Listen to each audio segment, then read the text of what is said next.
Eu vou te apresentar hoje uma das minhas principais apostas para o tema de redação do Enem 2024. E assim, vou ser bem sincera, eu, se fosse você, não sairia neste vídeo porque eu tenho um histórico de acertar temas. E o mais importante, de ajudar os alunos com os argumentos e os repertórios para o tema. Vambora?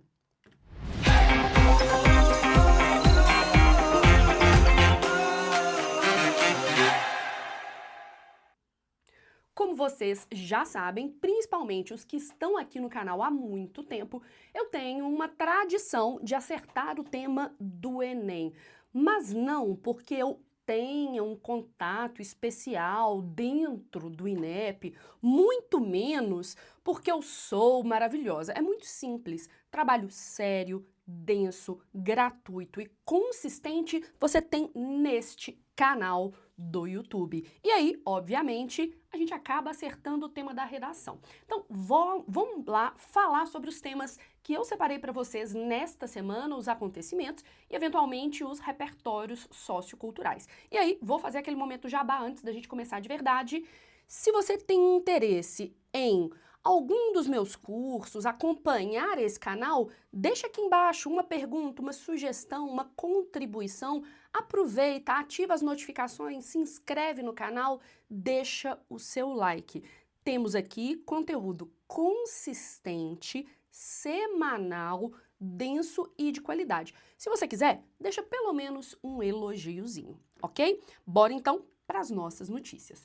Gente, eu sei apenas da primeira notícia, porque eu comentei com a minha equipe nesta semana, que é uma das minhas apostas para o Enem 2024, e as outras notícias vão ser surpresa. Bora para a primeira notícia, que é uma notícia, no final das contas, alarmante. Brasil perde quase 40% da água tratada, mostra estudo. E aí você pode me perguntar assim, Jana, mas qual que você acha que vai ser o tema do Enem 2024? Muito sinceramente, eu acho que o tema do Enem 2024 pode ser, na primeira ou na segunda aplicação, o acesso ao saneamento básico no Brasil. Porque a gente discutiu entre o ano passado e este ano muito sobre a Política Nacional de Saneamento Básico. E aí eu tenho que primeiro informar algumas coisas para vocês. Primeiro, eu preciso desconstruir a ideia que as pessoas têm que saneamento básico tem a ver apenas com esgoto. Sim, tem esgoto na jogada, mas tem 4 outros serviços que estão envolvidos. Além da coleta e, eventualmente, tratamento de esgoto,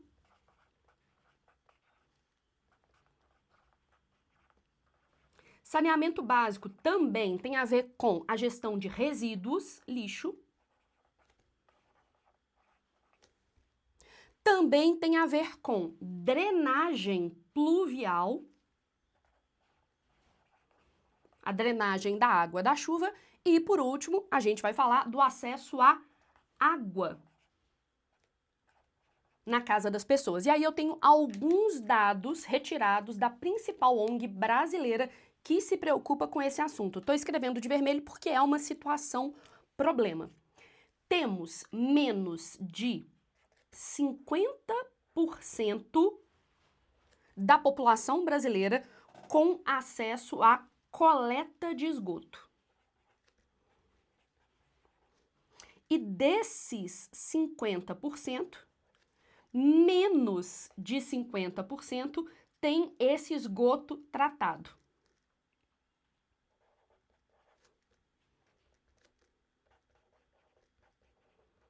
Ou seja, a gente tem tanto problemas mais amplos, como as questões de saúde pública, porque eu tenho esgoto a céu aberto, mas eu tenho também questões ambientais, porque esse esgoto que é eventualmente coletado, ele está indo, por exemplo, para os cursos d'água. Temos um problema ambiental de contaminação dos cursos d'água. Na hora em que a gente vê esses dados, a gente pensa que a falta de acesso ao saneamento básico gera uma série de prejuízos socioambientais.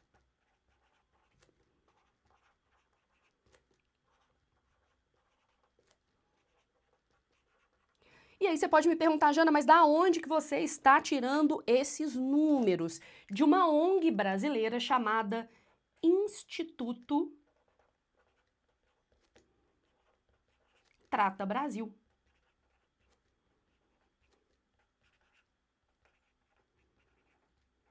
Tá? Que é uma fonte interessante caso eventualmente você ache que vai cair esse tema no Enem. Olha lá o que a notícia vai trazer para mim. Desperdício, né? Então a gente tem desperdício de algo que já é raro no Brasil, acesso à água tratada não é universalizado no Brasil. A gente desperdiça quase 40% do volume de água tratada.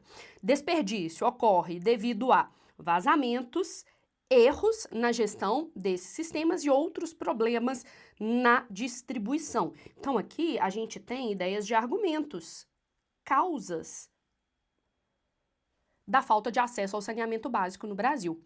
Esse volume de desperdício até que caiu desde 2021, mas ainda seria capaz de abastecer o Rio Grande do Sul por 5 anos. Ou seja, parte do problema da falta de acesso ao saneamento básico no Brasil, pelo menos o acesso à água tratada, poderia ser resolvido por meio da redução do desperdício.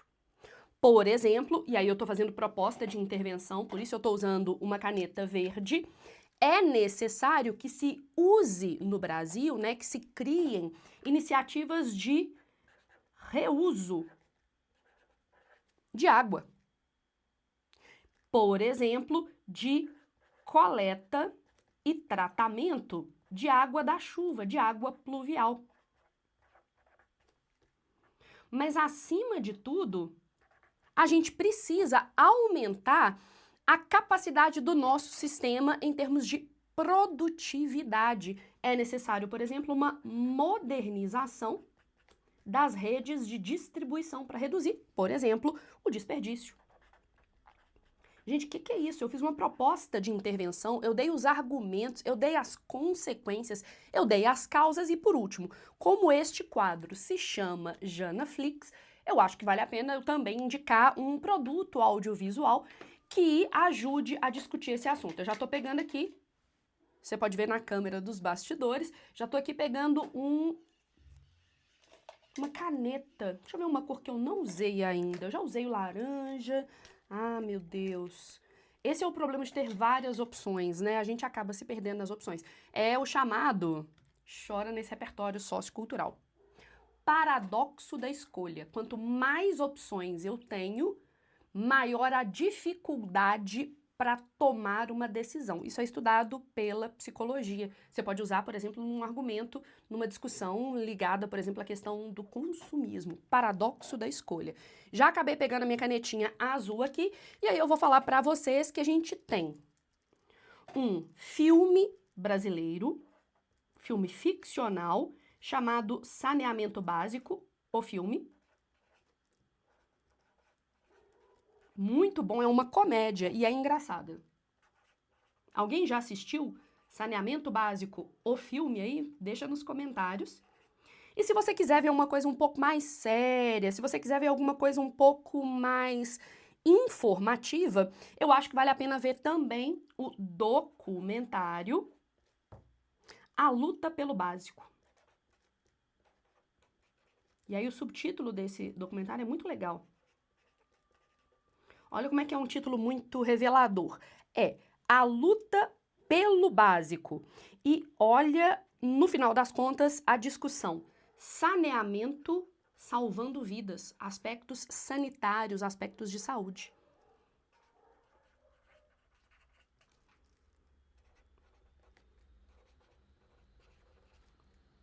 Pronto. Essa é minha aposta para o tema do Enem 2024.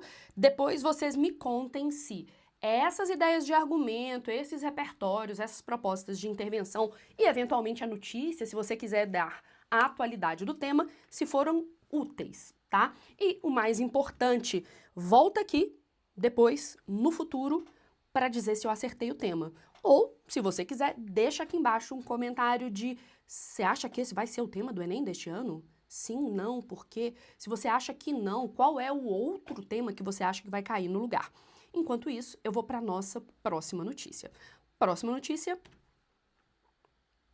Senado aprova taxação de 20% para compras internacionais de até 50 dólares. Medida entrou como emenda no projeto que prevê o programa Mover.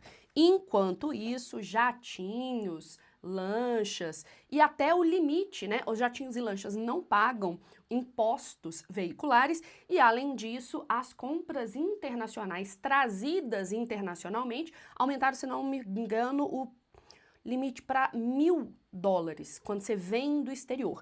Então a gente tem aquela música clássica, um clássico marxista para colocar na redação, que é bom, xibom, xibom, bom, bom.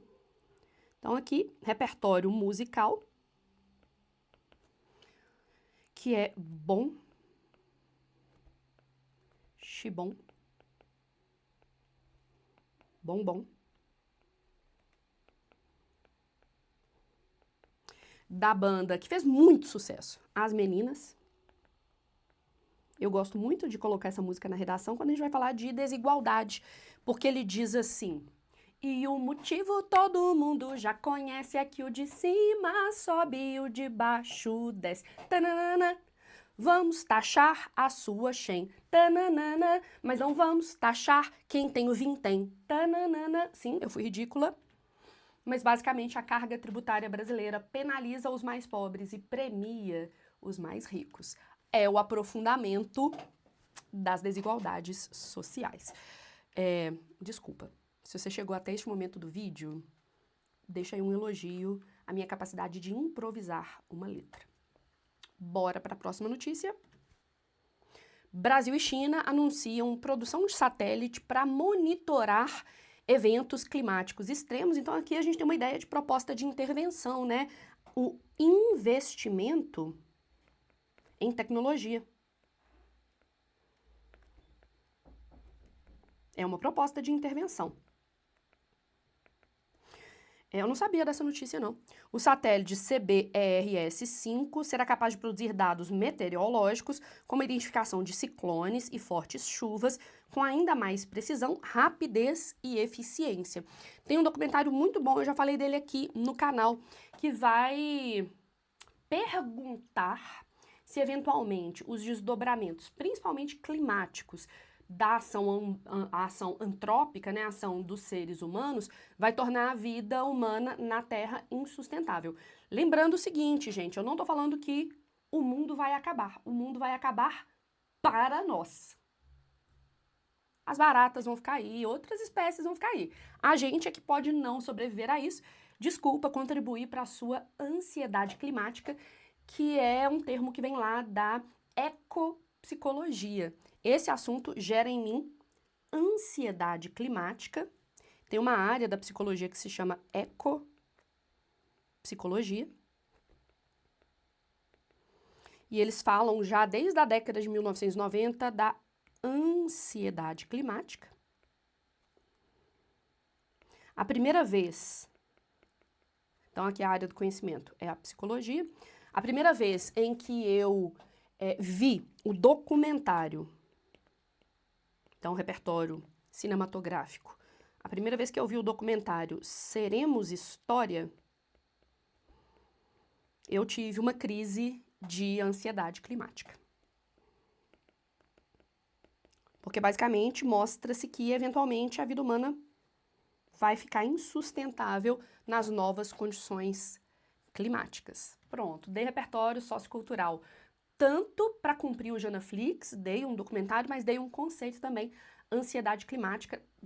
Tá bombando esse conceito. Próxima notícia. Influencer é indiciada por morte de paciente após peeling de fenol. Nossa, eu vi isso.